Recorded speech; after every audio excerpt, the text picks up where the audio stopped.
நீதிமொழி புத்தகம் 9ஆம் அதிகாரம் 1-6 வசனங்கள் நாம் மாறி மாறி வாசிக்கலாம். ஞானம் தன் வீட்டை கட்டி தன் 7 தூண்களையும் சித்திரம் தீர்த்து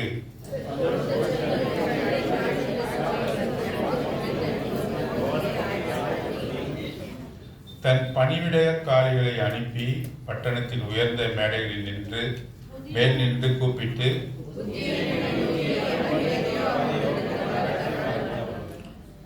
நீங்கள் வந்து என் அப்பத்தை புசித்து நான் வார்த்த திராட்சை ரசத்தை பானம் பண்ணுங்கள்.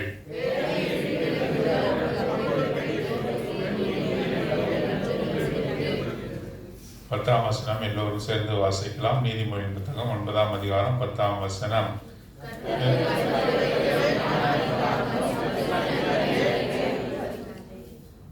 ஆகவே ஞானத்தை குறித்து ஆண்டவர் இன்று நம்மிடத்தில் பேசுகிறார். ஆண்டவர் ஞானத்தை குறித்து அவர் பேசுகிறார். மதியற்றவர்களை குறித்தும் அவர் பேசுகிறார். 13வது வசனத்திலிருந்து அதே அதிகாரம் 13ஆம் வசனத்திலிருந்து 18ஆம் வசனம் வரை, from verse 13 up to 18 we see the foolish woman. Here in verse 1 to 6 we see a wise woman, a woman who has wisdom. From verse 13 up to 18 we see the foolish woman. Wisdom is personified as woman. Wisdom is personified as woman, a wise woman and foolish woman என்று சொல்லி பார்க்கிறோம்.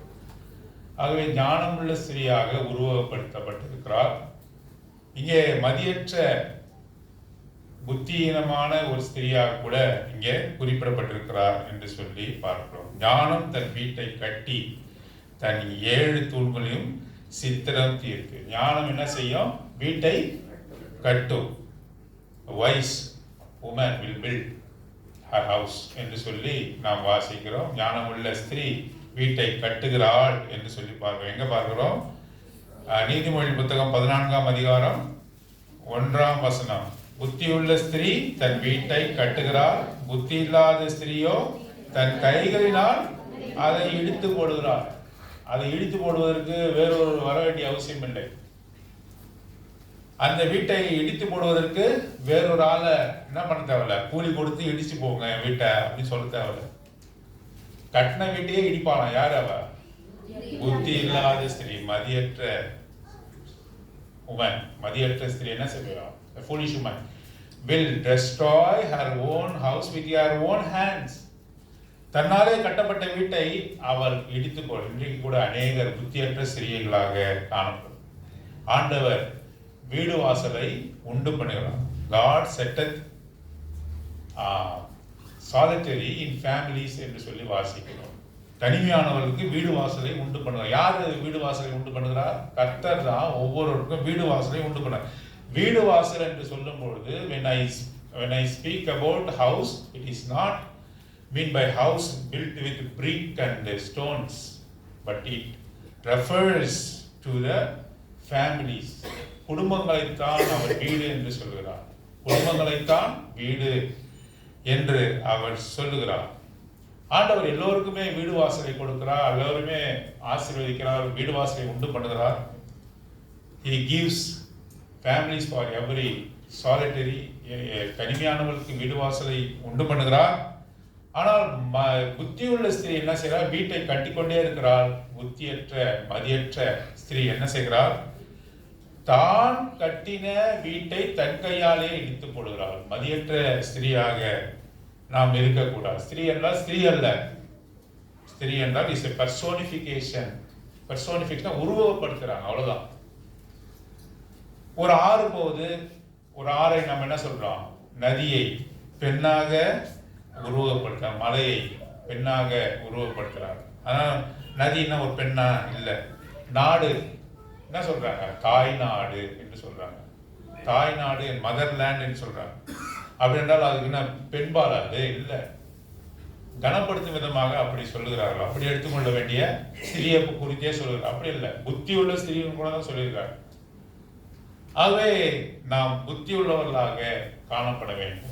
பாருங்க, இந்த ஞானம் தான் மிக முக்கியம். அங்கே அறிவு இருக்கிறது, ஞானம் இருக்கிறது. அறிவு என்ன செய்யும்? இந்த அறிவை வைத்துக்கொண்டு இந்த உலக பொருட்களை நாம் சம்பாதிக்க முடியும், நல்ல வேலைக்கு போக முடியும், அறிவை வைத்து நன்றாக படிக்க முடியும். With knowledge we can study, we can earn good amount of money, we have with knowledge we have good reputation, நல்ல மதிப்பை நாம் பெற முடியும். பாருங்க, கற்றறிந்தவர் போகிறார் என்று சொல்லி கற்றோருக்கு சென்றமிடமெல்லாம் சிறப்பு, கற்றோருக்கு சென்றமிடமெல்லாம் சிறப்பு. அப்ப படித்தவன் போனா என்ன சொல்றாங்க? சிறப்பு சொல்றாங்க. அதெல்லாம் என்னது? அறிவு, ஞானம் கிடையாது. அறிவு, அதெல்லாம் அறிவு. நீ படிக்கிறது, உன்னுடைய கையினாலே சவதரிக்கிறது, ஸ்டாக் மார்க்கெட்ல போய் இன்வெஸ்ட் பண்ணி கெயின் பண்றது, இதெல்லாம் அறிவு. இதெல்லாம் அறிவு. ஒன்றுக்கு 2 வேலையை செய்கிறது, இதெல்லாம் அறிவு. இது இந்த உலகத்துல அறிவு இருக்க வேண்டியதான். ஆனா இந்த அறிவுக்கு ஞானத்துக்கு நிறைய வித்தியாசம் இருக்கு. இஸ்ரோல ராக்கெட் கட்டினது அறிவு, அப்படிதானே? இஸ்ரோல ராக்கெட்டை கட்டி ராக்கெட்டை நிர்மாணித்து வானவெளிக்கு அனுப்புறாங்கல்ல, அது அறிவு. அந்த அவ்வளோ பெரிய ராக்கெட்டு ஒரு எலுமிச்சை பழத்துல தான் அது இயங்கும்னு, எலுமிச்சை பழத்தை வச்சு படைக்கிறது என்னது? புத்தியின். அறிவு என்ன செய்யும்? புத்தியினத்துக்கு கூட கொண்டு போய் விடும். மதியற்ற ஸ்திரீ தன் கைகளினால் தன் கட்டின வீட்டையே அவள் என்ன பண்றா? இடிச்சு போடுகிறாள். ஞானத்துக்கும் அறிவுக்கும் சம்பந்தமே கிடையாது. இந்த ஞானம் நீ எவ்வளவு காசு கொடுத்தாலும் வாங்க முடியாது, தெரியுமா? You cannot gain wisdom with your money, with your effort, with your work. You cannot earn. It must be descended from heaven only. இந்த ஞானம் பரத்திலிருந்து தான் வரணும். அவர் ஞானத்தை கொடுக்கலன்னா ஒரு நாளும் ஒரு மனுஷனும் ஞானத்தை பெற்றுக்கொள்ள முடியாது. அறிவை பெற்றுக்கொள்ளலாம், படிக்கிற புத்தகத்தின் மூலமாக, சுற்றுப்புற சூழலில் நீ வளர்கிறது மூலமாக ஒரு அறிவாளியாக நீ மாறலாம். ஆனா புத்திமானாக நீ மாறவே முடியாது. இந்த புத்தியை யார் தருகிறார்? இந்த ஞானத்தை யார் தருகிறார்? ஆண்டவர் மாத்திரமே உனக்கு தர முடியும். ஆண்டவர் மாத்திரமே தர முடியும். இந்த ஞானத்தை வைத்துக் கொண்டுதான் ஒரு மனுஷன் இந்த உலகத்திலையும் வருகிற உலகத்திலையும் நல்ல வாழ்க்கையை வாழ முடியும். With the wisdom only a man can live a wonderful life in this world and the world to come. வருகிற உலகத்திலையும் இப்ப இருக்கிற வாழ்க்கையிலும் ஞானத்தை வைத்துக் கொண்டுதான் நன்றாக வாழ முடியும். அறிவை வைத்துக் கொண்டு ஒரு மனுஷன் என்ன பண்ணலாம்? அதிகமா சம்பாதிக்கலாம். ஆனா அவனுக்கு நல்ல நிம்மதி இருக்கிறதா பாருங்க. ஓடி ஓடி சம்பாதிக்கிறாங்க, ஆனா அவங்க என்ன சொல்றாங்க? தூக்கமே இல்லை. அறிவை வைத்துக் கொண்டு அதிகமான பணத்தை சேர்க்கிறாங்க. கரையான் என்ன செய்யுது? அவங்களுடைய பணத்தை அரிச்சு கொடுக்கு. ஆண்டவர் சொல்றாரு, இந்த உலகத்துல நீங்க சொத்து பத்துக்களை சேர்த்து வைக்காதீங்க. இங்க என்ன இருக்குது? moth will be there. It will destroy your money, it will destroy your property also. நித்தியத்திற்கு என்று நீங்கள் சேர்த்து வையுங்கள். அங்கே பூச்சி போட்டு ஒண்ணுமே அங்க அதை அழித்து போட. அதுதான் ஞானம். இங்க இருக்கிறது கொடுக்கப்பட்டதுலாம் அறிவு. அறிவு வேண்டும் தான், ஆனாலும் ஞானமானது அதை விட மேம்பட்டது. அந்த ஞானத்தை எப்படி பெற்றுக்கொள்ள முடியும்? கர்த்தர் மாத்திரமே உனக்கு தர முடியும். God only gives the wisdom. You cannot earn, you cannot buy. நீங்கள் வாங்க முடியாது, நீங்கள் அதை எடுத்துக்கொள்ள முடியாது. You cannot take it. ரட்சிப்பை நீங்கள் எடுத்துக்கொள்ள முடியுமா? ரட்சிப்பை நீங்கள் பெற்றுக்கொள்ள முடியுமா? ஏதாவது காசு கொடுத்து பெற்றுக்கொள்ள முடியுமா? நான் ரட்சிப்படைவேன் என்று நீங்களாகவே சொல்லிக்கொள்ள முடியுமா? சொல்லவே முடியாது. ஏன் அப்படி? salvation belongeth unto the Lord என்று வசனம் இருக்கிறது. ரட்சிப்பு யாருடையது? கர்த்தருடையது. அவருக்கு விருப்பமானவர் தான் தரார். ஞானத்தை அவருக்கு விருப்பமானவர் தான் தரார். அது முதல்ல தெரிஞ்சுங்க.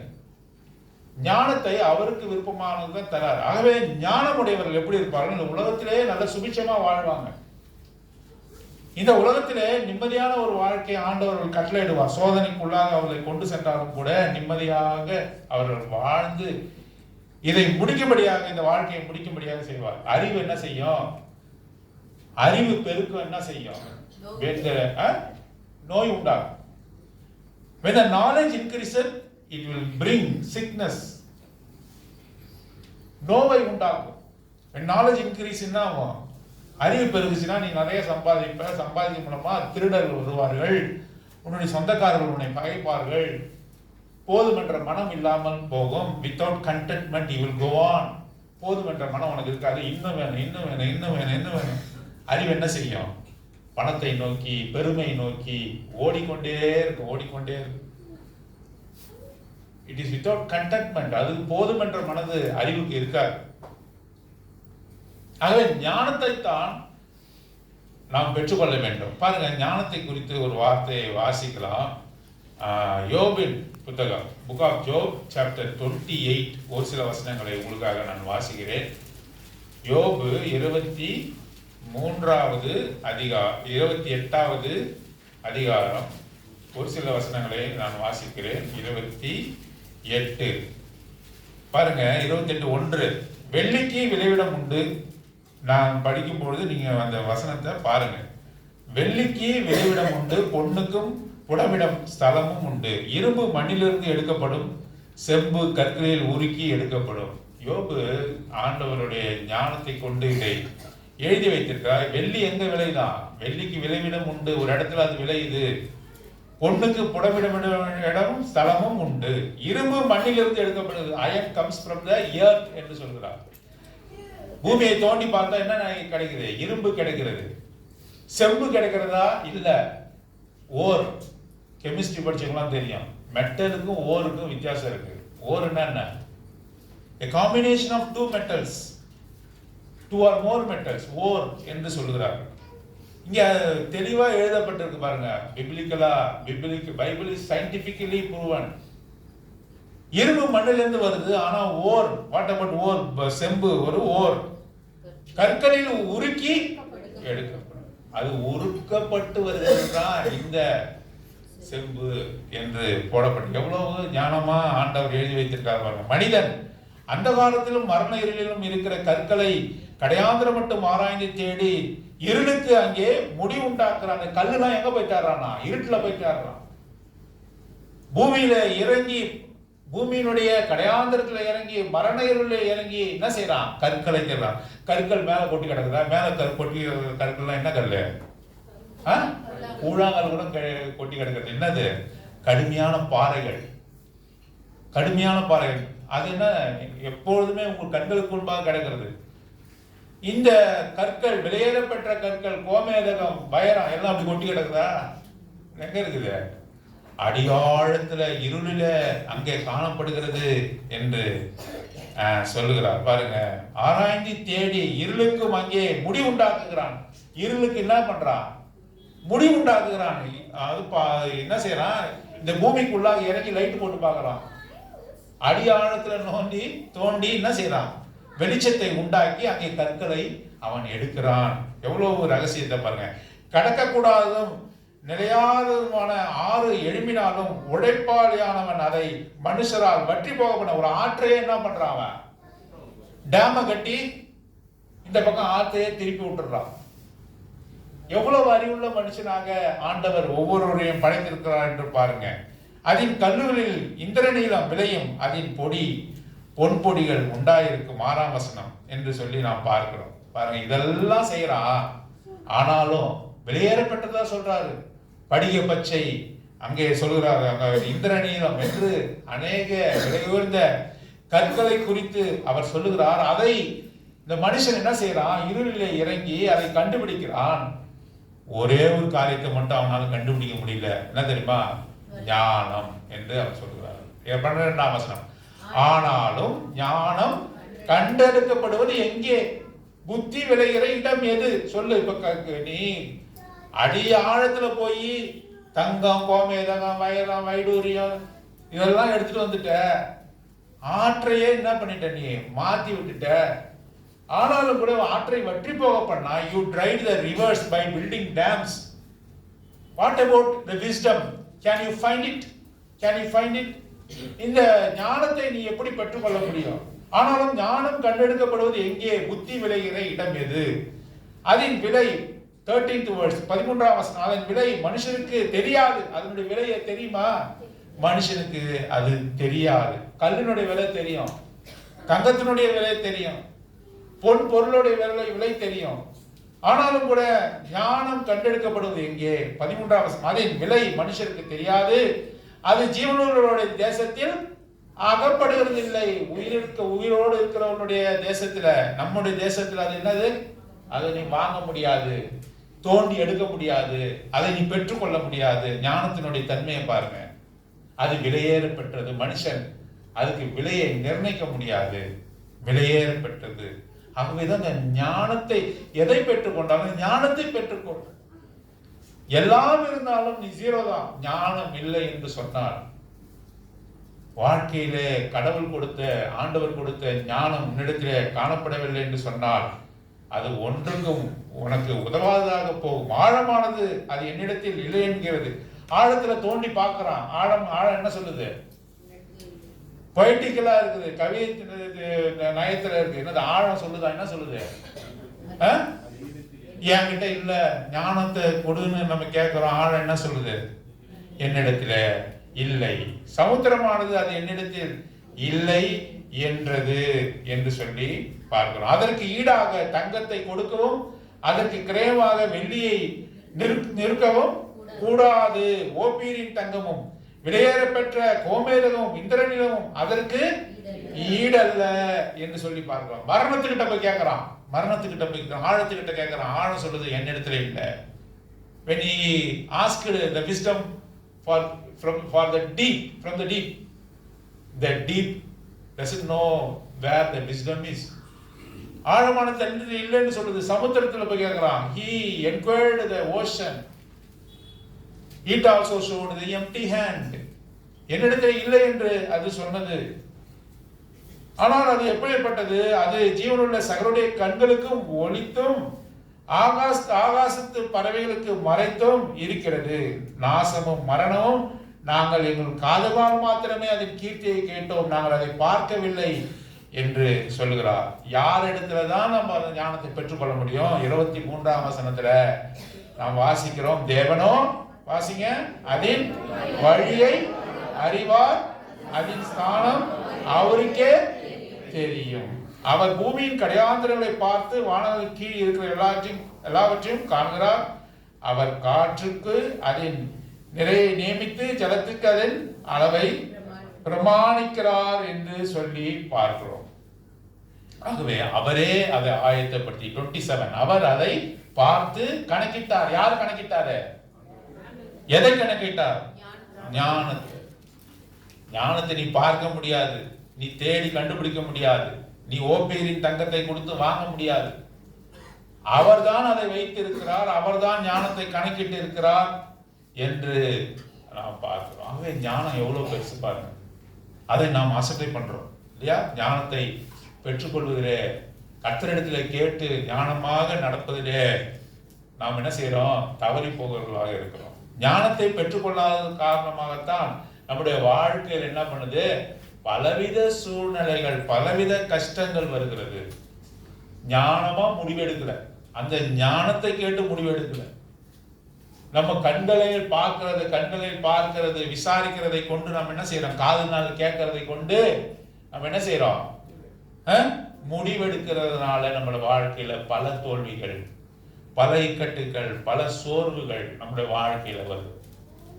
நமக்கு ஞானமானது கொடுக்கப்பட்டிருந்தா, பரிசுத்த ஆவியானவர் மூலமாக ஞானம் நமக்கு கொடுக்கப்பட்டிருந்தால், நம்முடைய முடிவுகள்லாம் கர்த்தர் எவ்விதமாக நினைக்கிறாரோ அவ்விதமாக நாம் முடிவெடுக்க முடியும்.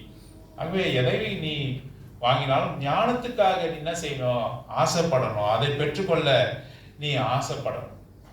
ஞானம்தான் எல்லாவற்றை காட்டிலும் பெரிது என்று சொல்லி பார்க்கிறோம். ஆகவே இந்த ஞானத்தை நாம் பெற்றுக்கொள்ள நாம் ஆண்டவரிடத்துல நாம் கேட்க வேண்டும். ஆண்டவரே ஞானம் உள்ளவர்களாக இருக்கணும் என்று சொல்றார். பாருங்க, அவருக்கு பேரே ஞானம் தான், தெரியுமா? his name is wisdom. அவருக்கு ஒரு பேர், ஆண்டவருக்கு ஒரு பேர் இருக்கு. அவருடைய பேர் என்ன? ஞானம். 1 கொரிந்தியர் 1ஆம் அதிகாரம் கடைசி வருஷத்துல வாசிச்சிருக்கோம்ல, அநேக முறை வாசிச்சிருக்கோம். என்ன வாசிச்சிருக்கோம்? அவரே நமக்கு நீதியும் ஞானமும் பரிசுத்தமும் மீட்பும் மானார். He becomes our wisdom. ரெண்டு விஷயம் இருக்கு. ரெண்டு பதத்தை நல்லா கவனிச்சு பாருங்க. He is the wisdom. He becomes our wisdom. மீட்பும் ஆனார், ஞானமும் ஆனார். அப்படி என்றால் என்ன? நமக்கு ஞானத்தை கொடுக்கிறவர் அவர்தான். அவர்தான் ஞானம். அந்த ஞானத்தை அவர்தான் நமக்கு தருகிறார், நமக்கு அவர் கொடுக்கிறார். He inculcate wisdom in our mind. அப்படி என்றால் ஞானத்தை போதிப்பவர் அவர்தான். அவரிடத்திலிருந்து தான் ஞானத்தை பெற்றுக்கொள்ள முடியும். இந்த ஞானம் எப்பேற்பட்ட காரியத்தை எல்லாம் செய்கிறது என்று நாம் பார்க்கணும். ஆகவே இதை நீ வாங்க முடியாது, இதை நீ என்ன செய்ய முடியாது, நீ இதை எடுத்துக்கொள்ள முடியாது, உன்னுடைய திறமையினாலே இதை நீ பெற்றுக்கொள்ள முடியாது. இது ஆண்டவரிடத்தில் இருக்கிறது. அவரே அதை அளவிட்டு இருக்கிறார். அவர் யாரெல்லாம் அவரிடத்தில் கேட்கிறாரோ அவரிடத்தில் அவர் கொடுக்கிறார் என்று சொல்லி பார்க்கிறோம். யாக்கோபின் நிருபம் 3ஆம் அதிகாரம் 17வது வசனம். Epistle of James chapter 3 verse 17. எல்லோருமே சேர்ந்து வாசிக்கலாம். யாக்கோபின் நிருபம் 3ஆம் அதிகாரம் 17வது வசனம் வாசிக்கலாமா? 3ஆம் அதிகாரம் verse 3 17. பரத்திலிருந்து வருகிற ஞானமோ முதலாவது சுத்தமுள்ளதாயும் பின்பு சமாதானமும் சாந்தமும் இணக்கமுள்ளதாயும் இரக்கத்தாலும் நற்கடிகளால் நிறைந்ததாயும் பட்சபாதம் இல்லாததாயும் மாயமற்றதுமாயும் இருக்கிறது. சரி, ஞானம்னு சொல்றீங்க, அப்படி என்றால் என்ன? ஞானம் என்று சொல்றீங்களா, அப்படி என்றால் என்ன? What is meant by wisdom? What is the characteristics of wisdom? இந்த ஞானம் எப்படிப்பட்டதாக இருக்கும்? தித்திப்பா இருக்குமா, கசப்பா இருக்குமா, எப்படிப்பட்டதாக இருக்கும்? What are the attributes of wisdom? ஞானம் எப்படி இருக்கும் என்று சொல்லி கேட்டா யாக்கோபு மிக தெளிவாக சொல்லுகிறார். பாருங்க, பரத்திலிருந்து வருகிற ஞானமோ, பரத்திலிருந்து வரணும், பரத்திலிருந்து தான் வரணும். ஞானம் எங்கிருந்து வரும்? பூமியிலிருந்து வருமா? வராது. ஏன் வராது? யோவான் சுவிசேஷம் 8ஆம் அதிகாரம் 23ஆம் வசனம் நம்ம காலையில வாசிச்சோம் இல்லையா? 8:23. John gospel chapter 8 verse 23. அவர் அவர்களை நோக்கி, நீங்கள் தாழ்விலிருந்து உண்டானவர்கள், நான் உயர்விலிருந்து உண்டானவன், நீங்கள் இந்த உலகத்திலிருந்து வந்தவர்கள், நான் இந்த உலகத்திலிருந்து உண்டானவன் அல்ல. நான் எங்கிருந்து வந்தேன்? இந்த ஞானம் எங்கிருந்து வருது? அவரே ஞானமாக வெளிப்பட்டார். அவர் நமக்கு ஞானமுமாக மாறினார். He becomes our wisdom. He is our wisdom. He becomes our wisdom. ரெண்டுத்துக்கும் வித்தியாசம். அவருக்கு பிரியமானவர்களை அவர் ஞானவான்களாக அவர் மாற்றுகிறார். He becomes our wisdom. அதே அதிகாரம் யோவான் சுவிசேஷம் 8ஆம் அதிகாரம் 44வது வசனத்தில் என்ன வாசிக்கிறோம்? நீங்கள் பூமியிலிருந்து மட்டும் உண்டானவர்கள் அல்ல. அவர் இன்னும் கீழே சொல்றாரு. எப்படி சொல்றாரு? என்ன சொல்றாரு? நீங்கள் உங்கள் பிதாவாகிய பிசாசானவனால். எவ்வளவு கஷ்டம் பாருங்க. நம்ம பார்த்து என்ன சொல்றாரு? நீ எல்லாம் பிசாசு. உன் தகப்பன் யாரு? பிசாசு. You are from your father is Satan. Your father is Satan. நீங்கள் பிசாசினால் உண்டானவர். இந்த பூமியில உண்டான கொஞ்சம் நிம்மதியா இருந்தது. இந்த பூமியில தான் வந்தேன். ஆமா, ஆண்டவர் என்ன மண்ணில இருந்து உண்டாக்குனாரு.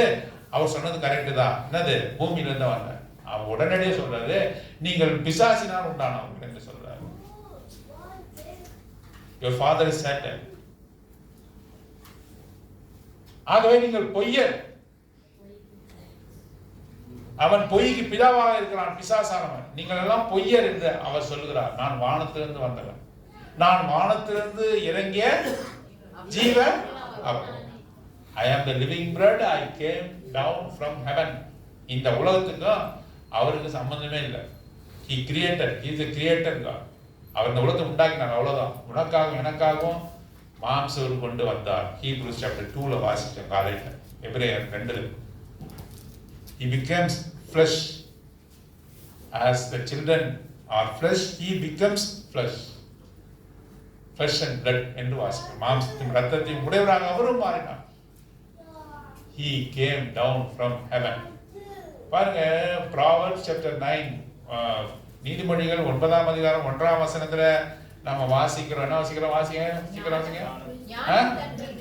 கட்டி 7 தூண்களையும் சித்திரம் தீர்த்தது. அந்த வீடு எப்படி கட்டப்பட்டிருக்குன்னா 7 தூண்களால கட்டப்பட்டிருக்கலாம். 7 என்றால் என்ன? பெர்ஃபெக்ஷன். ஒரு வீடு எப்படி பார்க்கலாம்? குறைகள் அநேகம் இருக்கும். பரிபூர்ணமான வீடு ஒன்று இந்த உலகத்துல காண முடியாது. புதுசா எங்களுக்கு முன்னாடியே சொன்னாங்க, டெடிகேஷனுக்கு முன்னாடியே சொன்னாங்க, பிரதர் நீங்க கஷ்டப்படாதீங்க, யாராவது வரவங்க 2 குறைய சொல்லிட்டு தான் போவாங்கன்னு சொன்னாங்க. வந்தவங்க இது இப்படி இருக்கலாமா அப்படி இருக்கலாமான்னாங்க சொல்லுவாங்க. நானும் என் ஃபேமிலியில சொன்னேன், எது சொன்னாலும் என்ன பண்ணோம்? வாய மூடின்னு இருக்கணும். எது வேணா இப்படி இருக்கலாமே அப்படி இருக்கலாமே எது வேணா சொல்லலாம், இருக்கலாம் தான், அவங்களுடைய ஐடியா பெட்டரா கூட இருக்கலாம். ஆனா முடிஞ்சு போச்சு. No home, no house in this, no habitation in this world is perfect. Even we are also not perfect. நாமும் கூட பரிபூர்ணத்துவத்துல இல்லை. எதுக்கு சபை இருக்கு? நாம் பரிபூர்ணப்படுத்துவதற்கு சபை இருக்கு. இது பரிபூர்ணப்பட்டவர்களுக்கு இல்லை.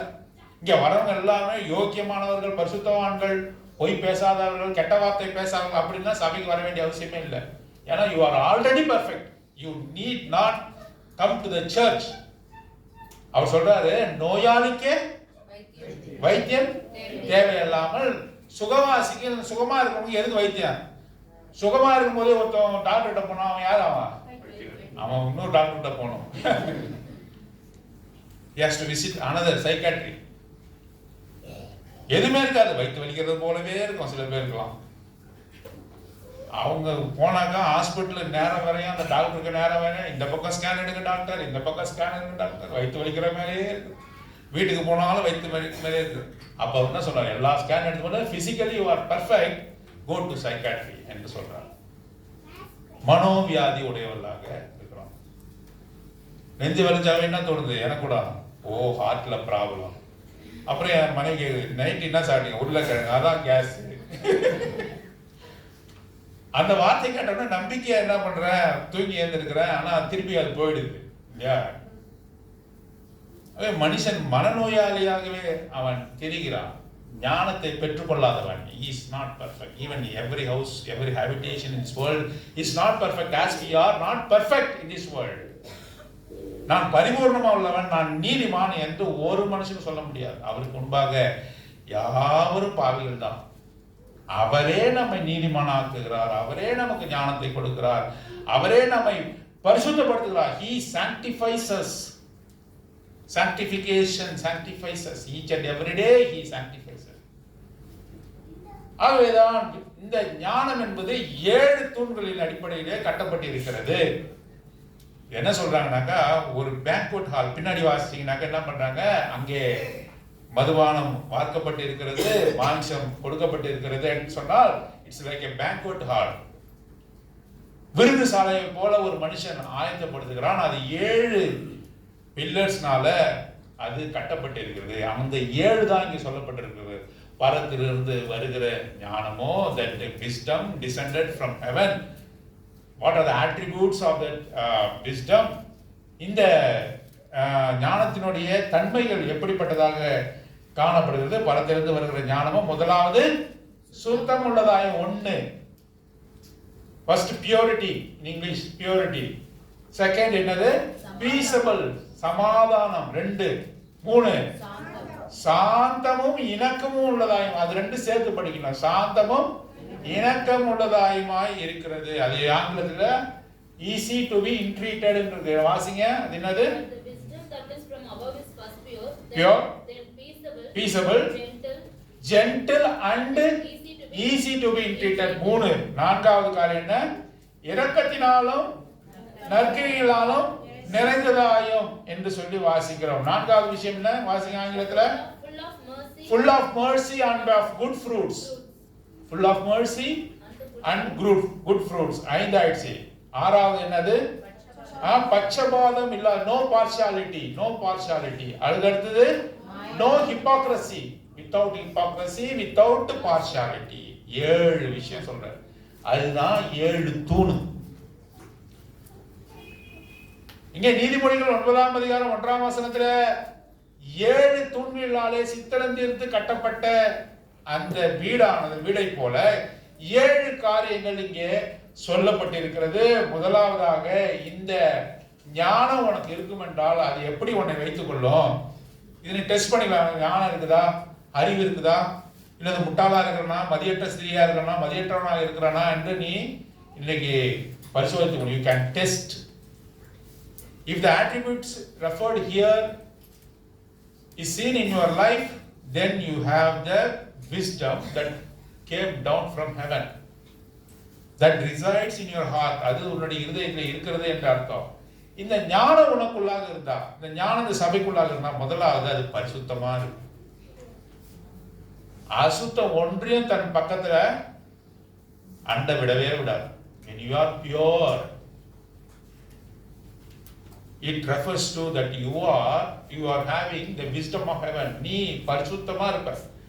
பிரதர் இருக்கிறாருங்க, சிஸ்டர் இருக்கிறாங்க, அவங்க ஒழுங்கா, இவங்க ஒழுங்கா, பரவாயில்லைங்க, இதெல்லாம் நடக்கவே நடக்காது. நீ என்ன பண்ணுவேன்னா உன்னை தற்காத்து கொள்ளுவாய்.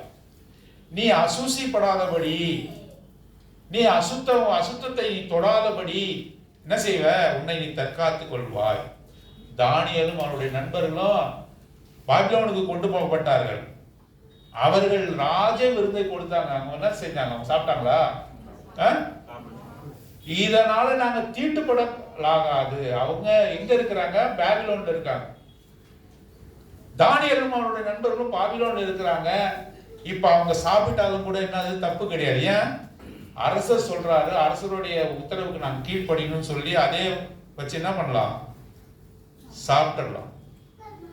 ஏன்னாக்க ஒரு அடிமைத்தனத்தில் இருக்கிறாங்க. அரசர் சொல்ற சாப்பிடுன்னு சாப்பிட வேண்டியதான். அப்போ கூட அவங்க என்ன பண்றாங்க?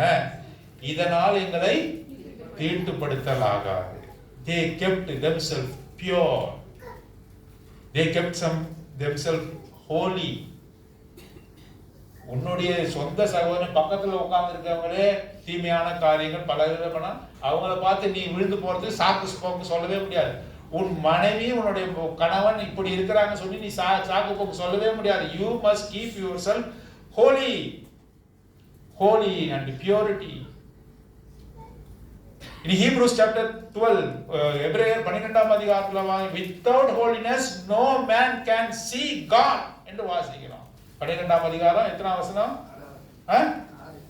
வாசிங்க.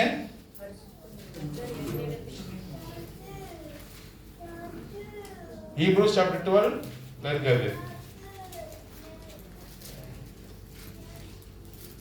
எபிரேயர் 12ஆம் அதிகாரம்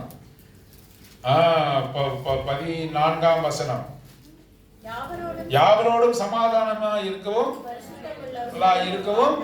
நாடுங்கள், பரிசுத்தம் இல்லாமல் ஒருவனும் பரிசுத்தம் இல்லாமல் என்ன செய்ய முடியாது.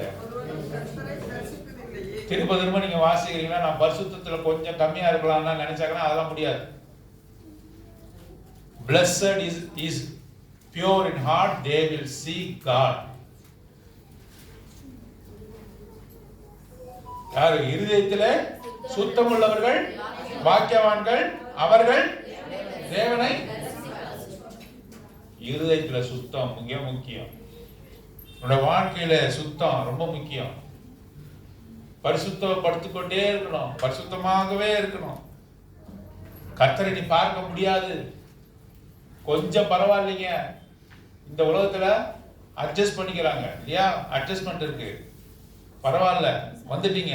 அங்கிள் அடிக்கடி சொல்றாரு 32 எடுத்துட்டாங்கன்னா ஒரு மாணவனுக்கு என்ன பண்றாங்க வாத்தியாரு? 33 மார்க் போட்டு எப்படியாவது பாஸ் பண்ணணும்னு பேப்பரை திருப்பி பாக்குறாங்க. அந்த 32ல இருந்து குறையதை தவிர ஏற மாட்டுது.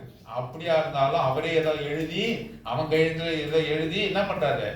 மார்க்கை போட்டு 35 ஒப்பேத்து விடுறான். நீ போய் கெஞ்சலாம், சொல்லலாம், வழக்காடலாம். வழக்காடலாம் இவங்களோட. என்ன சார், சாப்பாட்டுக்கே வழி இல்லாமல் நான் வரேன், என்னை ஃபெயில் ஆகிட்டீங்கன்னா திருப்பி இதே கிளாஸ் தான் உட்காரணும், என்னை எப்படியாவது பாஸ் பண்ணுங்க. எங்கள் அப்பா அம்மா வந்து கூலி வேலைக்கு போகிறாங்க. இதெல்லாம் பார்த்து ஒருவேளை அவர் பரிதாபப்படலாம். கர்த்தர் ஒரு நாளும் அப்படி கிடையாது. 100க்கு 100னா 100க்கு 100 தான் நீ எடுக்கணும். ஒருவேளை பரிதாபப்படலாம். இந்த அவர் எப்படிப்பட்டவர் கிடையவே கிடையாது. அவர் உனக்கு பரிசுத்தமா இருக்க வேண்டும் என்று அவர் விரும்புகிறார். No man can see God without holiness. பரிசுத்தம் இல்லாமல் நீ பார்க்க முடியாது. அந்த பரத்திலிருந்து வந்த அந்த ஞானம் உனக்குள்ளாக இருக்கும் என்றால் உன்னை பரிசுத்தமாக வைத்துக் கொள்ளும். உன்னை அசுசிப்படுத்த கூடாது. பாபிலோனிலே அவர்கள் என்ன செய்தார்கள்? பரிசுத்தமாக இருந்தார்கள். தானியேல் நண்பர்கள் இருந்தார்கள். ஆபிரகாம் வந்து என்ன செய்யறான்? அநேக ராஜாக்களோடு போர் புரியறான். அவர்களோடு கூட சேர்ந்து போர் செய்து வெற்றி பெறான். அந்த ராஜாக்கள்லாம் என்ன செய்யறாங்க? பரிசு பொருள் கலாதிமோ என்று சொல்லக்கூடிய ராஜாக்கள்லாம் அவனுக்கு பரிசு பொருளை கொடுக்குறாங்க. அவன் என்ன சொல்றான்? நீயே வச்சுங்க பரிசு பொருளாம். என்ன சொல்லுவீங்க? நாங்கெல்லாம் கொடுத்ததுனாலதான் ஆபிரகாம் பணக்காரன் ஆனான்னு நீங்க ஒரு வேலை சொல்லிடுவீங்க. என்ன பணக்காரன் ஆக்கணும் யாரு? ஒரு நாளும் அவருடைய மகிமே வேறொருக்கு கொடுக்க மாட்டேன்னு சொன்னான் ஆபிரகாம். ஆகவே அது பரிசுத்தமா இருக்க வேண்டும். உன்னுடைய எல்லைகளை பரிசுத்தமாக காத்து கொள்ள வேண்டும். உன்னுடைய ஜீவனத்தை பரிசுத்தமாக காத்துக்கணும். முதல்ல நீ பரிசுத்தமாக, அப்புறம் குடும்பத்தை பரிசுத்தமாக காத்து கொள்ளும்படி வழி நடத்தணும். நாமளே பரிசுத்தமா இல்லைன்னா நம்ம பிள்ளைங்க, நம்ம மனைவி எப்படி பரிசுத்த வாட்டிகளாக, பரிசுத்த மகன்களாக காணப்படுவார்? அவரை போலவே நாம் மாறணும். அவர் பரிசுத்தராக இருப்பது போல நீங்கள் கொஞ்சம் ஏறக்குறைய பரிசுத்தமா இருக்கலாம் அப்படின்னு நான் சொன்னாரு. என்ன சொன்னாரு? நான் பரிசுத்தர், ஆகவே நீங்களும் பரிசுத்தராய் இருங்கள், நடவுங்கள், பரிசுத்தத்துல நடவுங்கள். மிக மிக முக்கியம் பரிசுத்தம். பாருங்க, ஆண்டவரை அன்பு மிகுந்தவரை காட்டுறாங்க இல்லையா? அதுதான் முதல்ல கொண்டு வராங்க. God is love. கர்த்தர் அன்பு மிகுந்தவர். நிறைய டிவி பிரசங்கியாரெல்லாம் இருக்கிறாங்க. அவங்க என்ன சொல்றாங்க? கர்த்தர் அன்பாவே இருக்கிறார். உன்னை பார்த்தா மனது உருகிறார். உன்னை பார்த்தா மனது உருகிறார். உன் நோயை குணமாக்குறார். அன்பா இருக்கிறார். உன் கடன் பிரச்சனையை பார்க்கிறார். முதல்ல அவர் பரிசுத்தத்தில் இருக்கிறாரு. உன்னை நீ பரிசுத்தமாக வேண்டும் என்று இருக்க சொல்றாங்களா? முதல்ல அவருடைய இது ஆண்டவர்கிட்ட நீங்க போய் கேள்வி கேளுங்க. பரலோகத்துல போனாங்க, ஆண்டவரே நீங்க அன்பா இருக்க முதல்ல விரும்புறீங்களா, பரிசுத்தமா இருக்க விரும்புறீங்களா கேட்டா முதல்ல என்ன சொல்லுவார்? அவரு பரிசுத்தமா தான் இருக்க. ரெண்டாவது அன்பு. முதல்ல பரிசுத்தம் தான். அவர் பரிசுத்தராயிருக்கிறார். ஆகவே நீங்களும் பரிசுத்தராயிருக்கணும். பரிசுத்தத்துல நாம் காணப்பட வேண்டும். அதுதான் பியூரிட்டி என்று சொல்லி நாம் வாசிக்கிறோம் இல்லையா? அந்த 7 தூணுல முதல் தூணை நம்ம பார்த்தோம். ரெண்டாவதாக நம்ம வாசிக்கலாம். அதுக்கு அடுத்தது என்னது? பீசபிள், சமாதானமா இருக்கணும். யாவரோடு என்ன பண்ணுங்க? சமாதானமா இருக்க வேண்டும் என்று மீண்டும் சொல்கிறேன் என்று சொல்கிறார். நம்ம என்ன செய்யலாம்? யாவரோடு என்ன பண்ணக்கூடாது? கோரல்சம்மா, ஸ்ட்ரைஃப், கோரல்சம் இது இருக்கவே கூடாது. யாவரோடு என்ன எப்படி இருக்கலாம்? சமாதானமாய் இருக்கணும். விட்டு கொடுக்கணும். சமாதானம் வேணும்னா என்ன பண்ணணும்? விட்டு கொடுக்கணும். We have to be peace with everybody. We have to keep peace with everybody. We must not be quarrelsome. We must not strive for our right. We have to leave our right. நம்முடைய உரிமையை கூட விட்டு கொடுக்கிறவர்களாக காணப்பட வேண்டும். அவர் வாய் பேசாதவர்களாக, வையப்படும் போது பதில் வையா, பாடுபடும் போது மற்றவர்களை துன்புறுத்தாமல். நாம் என்ன செய்யணும்? இந்த சமாதானத்துக்காக நாம இந்த ஞானம் வந்ததுன்னா நம்ம சமாதானம் இருக்கும். God is not the author of confusion but of peace என்று இருக்கு. அப்படி என்ன? அவர் குழப்பத்துக்கு பிதா கிடையாது. அவர் சமாதானத்துக்கு பிதா. 2 கொரிந்தியர் 1ஆம் அதிகாரம் கடைசி வசனம் வாசிக்க வேண்டிய அவசியம் இல்லை. 2 கொரிந்தியர் கடைசி அதிகாரம் கடைசி வசனங்களை வாசிக்கிறோம். எபேசியர் 2ஆம் அதிகாரம் 14ஆம் வசனம், Ephesians chapter 2 and 14 we read God is the author of peace. God is the author of peace. அவர் சமாதானத்துக்கு காரணமாக இருக்க எடுத்து கூட வாசிக்கலாம். வாசிங்க. எப்படி எனில் சமாதான காரணராகி அவரே நமது சமாதான காரணம். அவர்தான் நமக்கு சமாதானத்தை கொடுக்கிறார். அவர்தான் நமக்கு சமாதானத்தை கொடுக்கிறார். அவர்தான் சமாதானத்தை நமக்குள்ளாக உண்டாக்குகிறார். நான் சமாதானத்தை கொடுக்கிறேன். யாருடைய சமாதானத்தை கொடுக்கிறார்? என்னுடைய சமாதானத்தை உங்களுக்கு கொடுக்கிறேன். உலகம் கொடுக்கிற பிரகாரமான சமாதானத்தை. அப்ப உலகமும் என்ன பண்ணுது?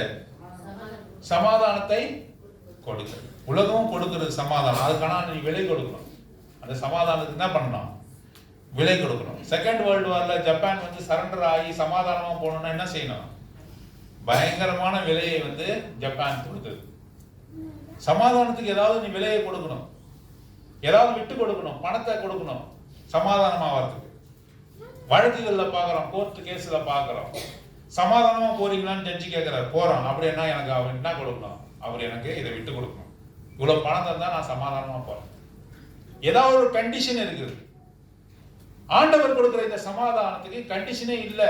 அவர்தான் சமாதானத்துக்கு காரணம். என்னுடைய சமாதானத்தை உங்களுக்கு கொடுக்கிறேன். இந்த ஞானம் இருந்ததுனாக்கா, இந்த பரத்துல இருந்து இந்த வந்த ஞானம் தான் உங்களுடைய இருதயத்துல சமாதானம், உங்களுடைய இருதயங்கள்ல சமாதானம் ஆழக்கடவது. Let the peace reign over your heart என்று வாசி. சமாதானம் உங்களுடைய இருதயங்களே ஆளணும். Let the peace reign over your heart என்று அவர் சொல்கிறார். அவருடைய சமாதானத்தை நமக்கு கொடுத்திருக்கிறார். நீங்கள் சமாதானம் உடையவர்களாகவும் சமாதானம் பண்ணுகிறவர்களாகவும் இருக்கணும். மத்தேயு சுவிசேஷம் 5ஆம் அதிகாரத்துல வாசிக்கிற என்ன வாசிக்கிறான்? சமாதானம் பண்ணுகிறவர்கள் பாக்கியவான்கள். யாரு? நீங்க சமாதானத்தை உண்டு பண்ணணும். யாராவது 2 பேர் மத்தியில சமாதானம் மற்று இருக்கிறாங்கன்னு சொன்னாங்க, நீங்க என்ன செய்யணும்? சமாதானம் அவருக்குள்ளாக ஏற்பட பார்க்கணும். ஒரு 2 சகோதரர்கள் பேசல, 2 சகோதரிகள் பேசல, இப்படி முறுக்கின்னு போறாங்க. நீ முறுக்கின்னு போனா என்னன்னு சொல்லி என்ன பண்ணுவ?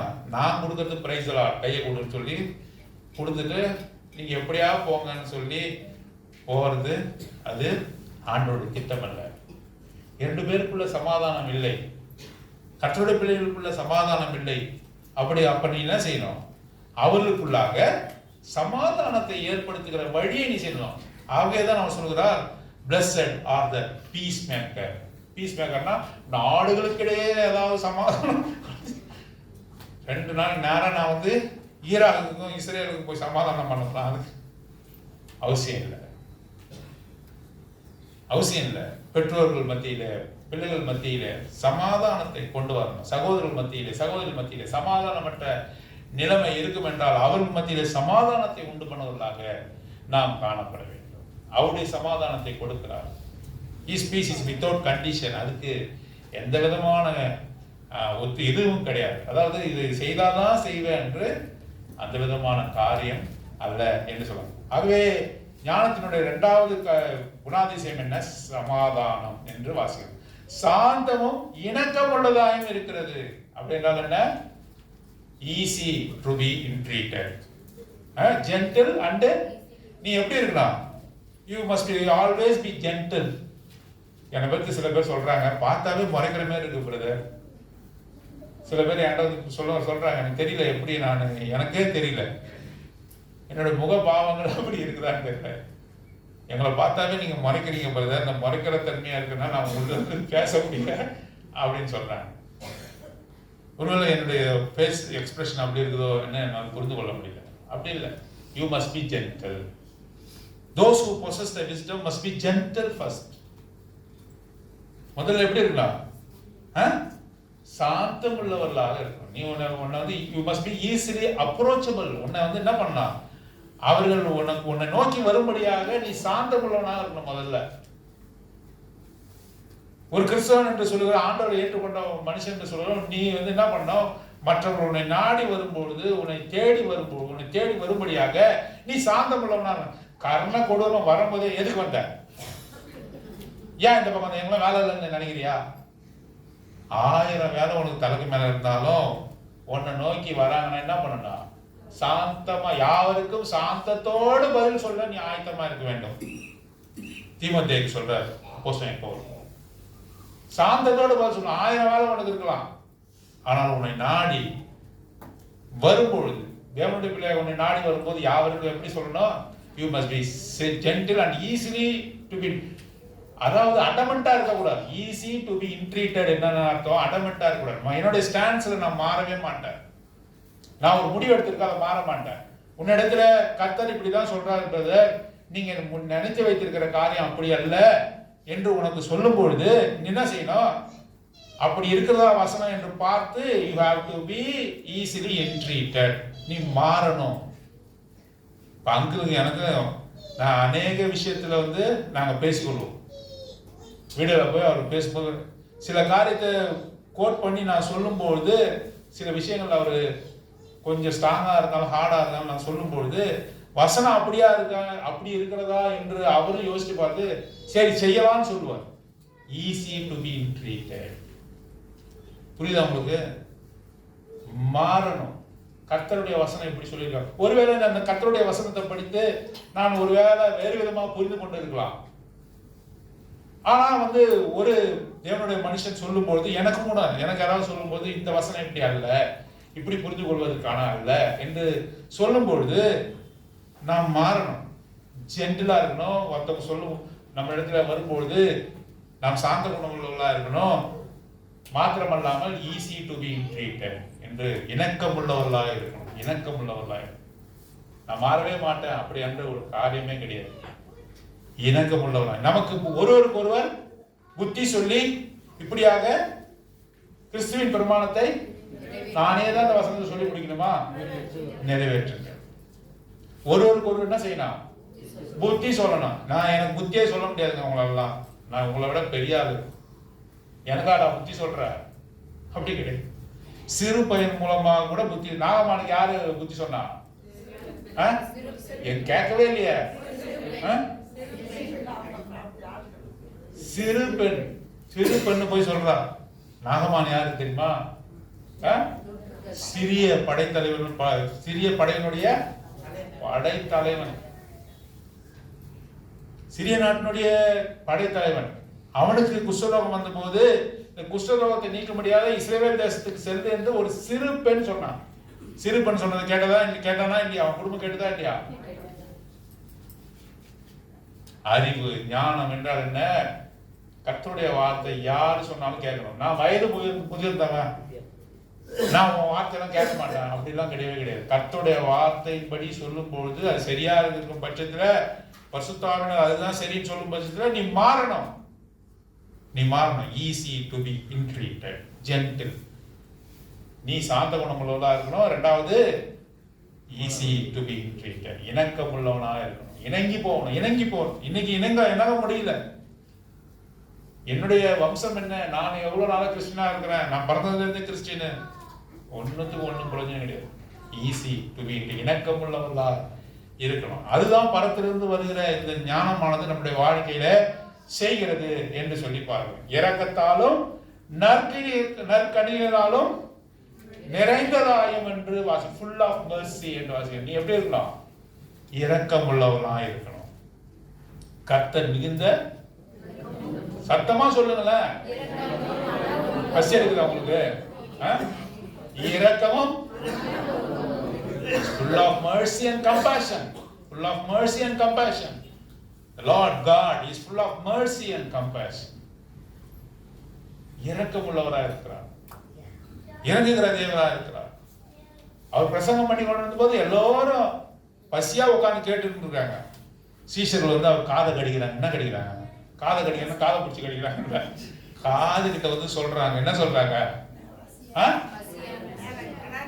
வனாந்தரமான இடம், பொழுது போச்சு, இவங்கெல்லாம் என்ன பண்ண அனுப்பி விட்டு வீட்டுக்கு. அவர் திரளான ஜனங்களை பார்த்து அவர் என்ன செய்தாரு? compassion. When he see the multitude, he became compassion. வெகு நேரம் இவங்க அமர்ந்திருக்கிறாங்க. இவர்களுக்கு ஆகாரத்தை கொடுங்கள், ஆயத்தம் பண்ணுங்கள். இவர்களுக்கு கொடுங்கள், ஆயத்தம் பண்ணுங்கள் என்று அவர் சொல்றார். இது வனாந்தரமான இடம், எப்படி இவங்கெல்லாம் கொடுக்க முடியும்? சீசரோட எண்ணிக்கை எப்படி, நினைவு எப்படியாவது தரத்தி விட்டணும்.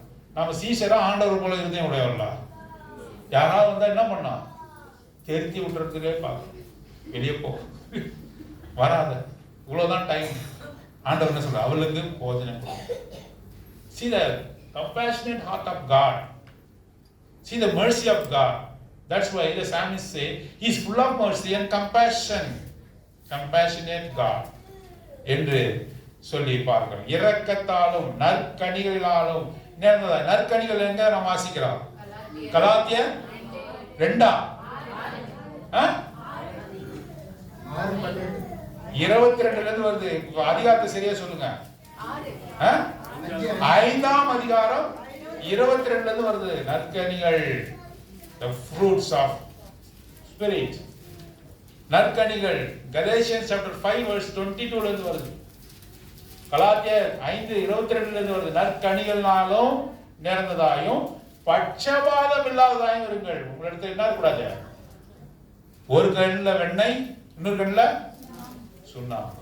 ஒருத்தவங்க பார்த்தாங்க நல்லா பேசுறது, ஒருத்தவங்கிட்ட நல்லா பேசுறது இல்லை. ஒருத்தவங்கிட்ட நல்லா பழகிறது, இன்னொருத்தவங்கிட்ட நல்லா பழகிறது இல்லை. அவர் எப்படிப்பட்டவர்? பட்சபாதம் இல்லாதவர். பட்சபாதம் வித்தவுட் பார்ஷியாலிட்டி. அவர் யாருக்கு என்ன பண்ண மாட்டாரு. மனுஷனை பார்த்து நம்ம சொல்றோம்னா பிரதர் பார்ஷியாலிட்டி பார்ப்பாரு. அவர் பணக்காரங்கிட்ட தான் பேசுவாரு, படிச்சவங்கிட்ட தான் பேசுவாரு. சாப்பிட உட்கார்ந்தா கூட பக்கத்துல யார் உட்கார்றாங்கன்னு பார்த்தா உட்காருவாரு. Partiality, without partial. God is without partiality. எங்க வாசிக்கிறோம்? ஆக்ட்ஸ் ஆஃப் அப்போஸ்டல் சாப்டர் 10 10ஆம் அதிகாரம் 34ஆம் வசனம் நினைக்கிறேன். 34, 35 நினைக்கிறேன். வாசிங்க. அப்போஸ்தலர் நடவடிக்கைகள் 10ஆம் அதிகாரம்.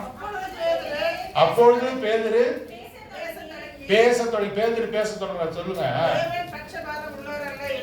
தேவன் பட்சபாதம் உள்ளவர் அல்ல என்றும்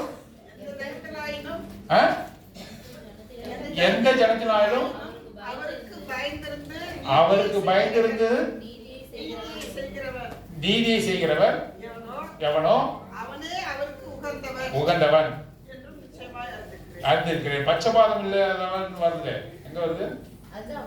பட்சபாதம் இல்லாதவர், அவருக்கு பயந்தவர்கள் யாவர் மேலும் இறங்குறவர். பட்சபாதம் இல்லாதவர். யாக்கோபின் நிருபம் 1ஆம் அதிகாரம் அந்த வசனத்துல வருது, கடைசியான வசனங்கள்ல வருகிறது. There is no variableness என்று வருகிறது. Without the shadow of turning என்று வருகிறது. வாசிங்க. யாக்கோபின் நிருபம் 1ஆம் அதிகாரம்.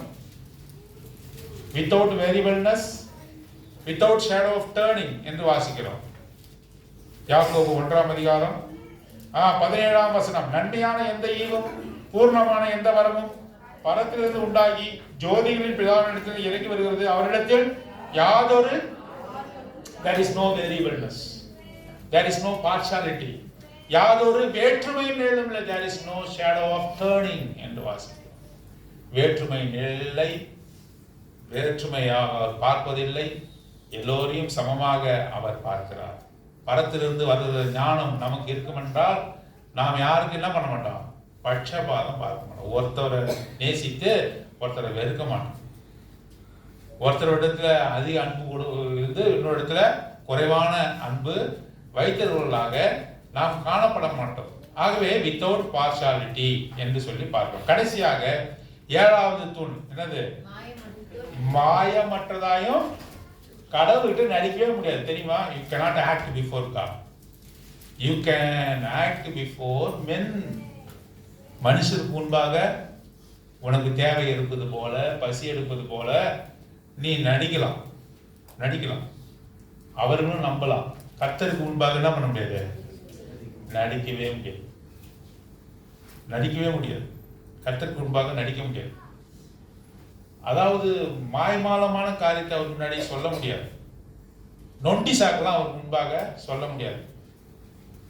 சவுல் என்ன செய்தான்? போருக்கு போவதற்கு முன்பாக சாமுவேலுக்காக காத்திராமல் என்ன செய்தான்? பலி செலுத்தினான்.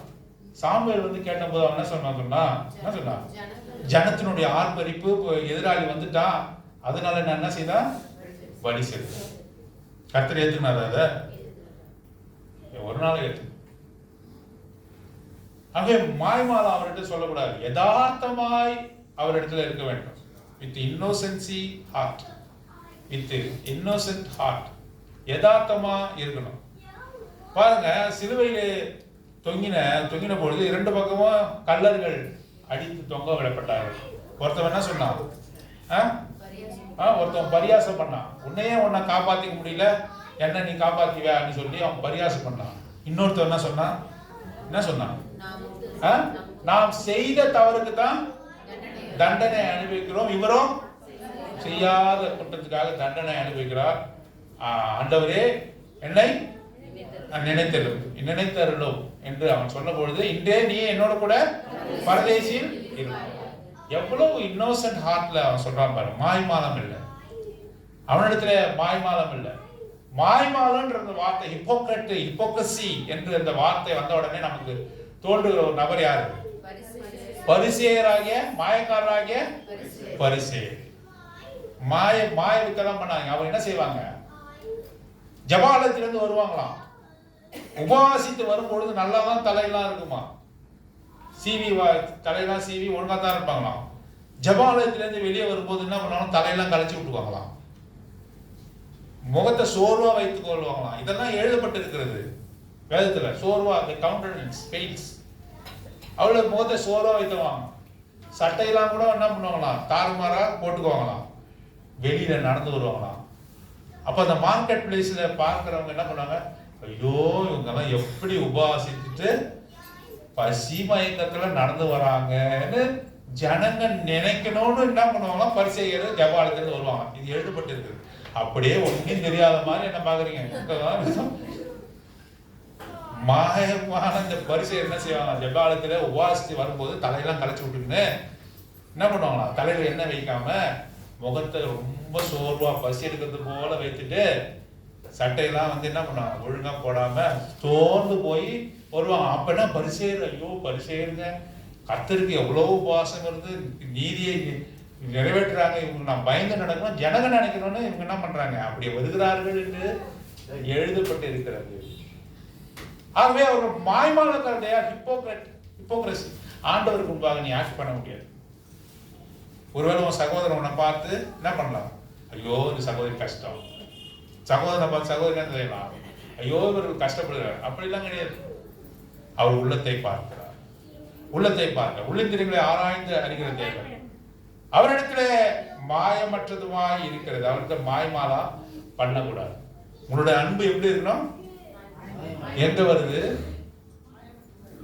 ரோமருக்கு எழுதியிருக்கும் 12ஆம் அதிகாரம் 9ஆம் வசனம் வாசிங்க.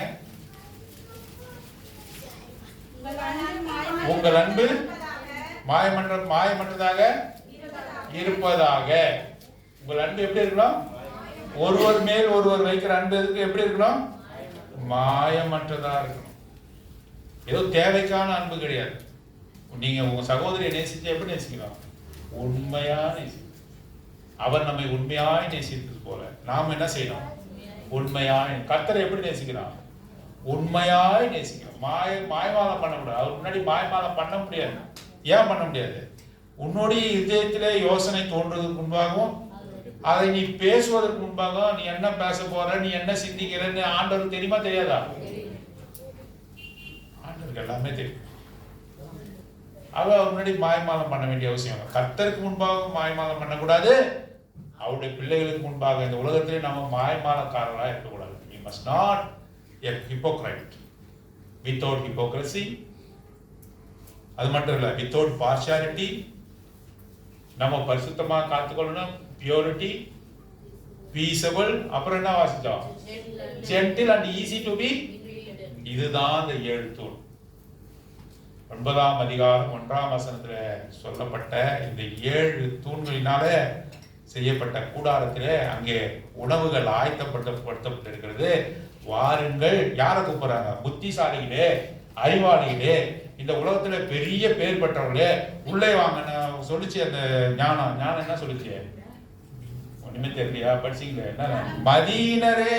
வாசிங்க 9ஆம் அதிகாரம். நீதிமன்றம் 9ஆம் அதிகாரத்துல வாசிங்க. 9ஆம் அதிகாரம். அது இல்ல, அதுக்கு அடுத்தது புத்தியினனை நோக்கி, அறிவாளை நோக்கி சொல்லல, புத்தியினனை நோக்கி தான் ஞானம் அழைக்குது. என்ன சொல்றது? எவன் கடவன் புசித்து பண்ணுங்கள். அப்பத்தையும் திராட்சரசத்தையும் நீங்க பருகும் பொழுது என்ன நடக்கும்? பேதமை நீங்குகிறது. பேதமை நீங்குகிறது, முட்டாள்தனம் நீங்குகிறது, மதியற்றத்தனம் நீங்குகிறது, ஞானம் அடைகிறேன். இந்த ஞானம் ஆண்டவர் நமக்கு கொடுக்கிறார்.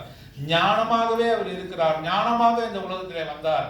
யாரெல்லாம் அந்த ஞானத்தை கேட்கிறார்களோ அவர்களுக்கு கொடுக்கிறார். யாக்கோபு 1ஆம் அதிகாரத்துல வாசிக்கிறோம். யாரோ ஒரு ஞானம் தனக்கு இல்லைன்னா யாருக்குள்ள கேட்கணும்? தேவனிடத்துல கேட்கணும். அவர் சம்பூர்ணராக இருக்கிறார். சம்பூர்ணமாக அவர் அதை கொடுக்கிறவராக இருக்கிறார். ஞானத்தை பெற்றுக்கொள்வோம். எதை பெற்றுக்கொள்வதை காட்டிலும் ஞானத்தை பெற்றுக்கொள்வோம். இந்த உலகத்தில் அறிவை நீ பெற்றுக்கொள்ளலாம். You can get knowledge from college, but wisdom comes from God himself. கர்த்தரிடத்துல இருந்து அந்த ஞானம் வரும். அவர்கள் அறிவாளியா இருந்து இந்த உலகத்தை சவதரிக்கலாம். இந்த உலகத்துல பெரிய மனுஷனா வாழலாம். இதெல்லாம் ஒன்றும் உதவாது. இது ஆண்டவர் அறிவையும் கொடுக்கிறார். ஆனால் இந்த அறிவுக்காக ஞானத்தை விட்டு விடாது. இந்த ஞானத்தை நீ வாங்க முடியாது. ஓப்பேரின் தங்கம் அதற்கு நிகரானது அல்ல. நீ கடையாந்தரத்துல போய் தங்கமும் வெள்ளியும் பொண்ணும் கோமேத கற்களும் எடுத்தாலும் கூட ஞானம் இல்ல கர்த்தரிடத்துல இருக்கிறது. அதை அளவிட்டு இருக்கிறார். தமக்கு விரும்புமானவர்களுக்கு அதை தருகிறார். ஞானத்தினுடைய தன்மைகளை பார்த்தோம். அது பரிசுத்தமா இருக்கு. நம்முடைய வாழ்க்கை பரிசுத்தமா இருக்கணும். நாம் சமாதானம் உள்ளவர்களாக இருக்கலாம், சாந்தம் உள்ளவர்களாக இருக்கலாம், இணக்கம் உள்ளவர்களாக இருக்கலாம், அங்கே பட்சபாதம் இல்லாதவர்களாக இருக்கலாம். மாத்திரமல்ல, கடைசியாக நான் வாசித்தோம், வித்தவுட் ஹிப்போக்ரசி, மாயமற்றவர்களாக இருக்க தேவன் தாமே நமக்கு உதவி செய்வார். அவருடைய பந்தியில் பங்குற போகிறோம். நம்ம சோதித்து பார்க்கலாம். நமக்கு ஞானம் இல்லைன்னா ஆண்டர் இல்லைன்னு அர்த்தம். அவர் தான் நமக்கு ஞானமாக இருக்கிறார் இல்லையா? ஆகவே ஆண்டர் நமக்குள்ளே இருப்பார் என்று சொன்னால் அவரே நமக்கு ஞானமும் நீதியும் பரிசுமும் மீட்புமாக இருக்கிறார். அவர் நமக்குள்ளே இருந்தால் இந்த 4மே நமக்குள்ளே இருக்கும் இல்லையா? அவரே நமக்கு ஞானம், நீதி, பரிசுத்தம், மீட்பு. அதுக்காக நாம் ஜெபிக்கலாம். நம்ம மூலமாக அர்ப்பணிக்கலாம். பிறகு பாத்திரோட பந்தியிலே பங்கு பெறலாம்.